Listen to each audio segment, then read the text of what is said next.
7h33. On les voit souvent dans les films, dans les affaires judiciaires, avec leurs gants blancs et leurs masques. Les policiers scientifiques, les vrais, se sentent malmenés chez nous. Et ces policiers et leurs représentants syndicaux ont crié leur ras-le-bol hier à Tournai.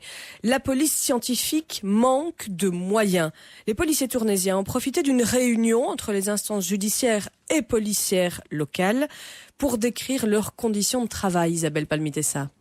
On porte atteinte à la sécurité du citoyen et au bon fonctionnement de la police. Ce n'est pas moi qui le dis, c'est un délégué syndical de la police. Manque de personnel, manque de moyens techniques, distance trop longue entre les lieux d'intervention et puis des véhicules inadaptés. On citait par exemple le cas d'une voiture de maître-chien refilée à la police scientifique alors qu'on sait bien que celle-ci doit travailler dans des conditions d'hygiène absolue.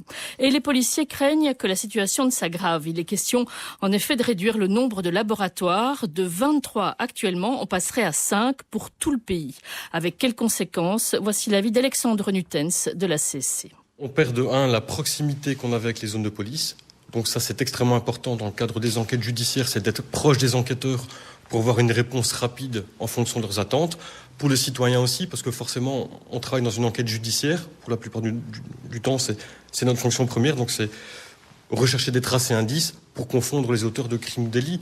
Et donc, directement, notre travail impacte aussi les victimes.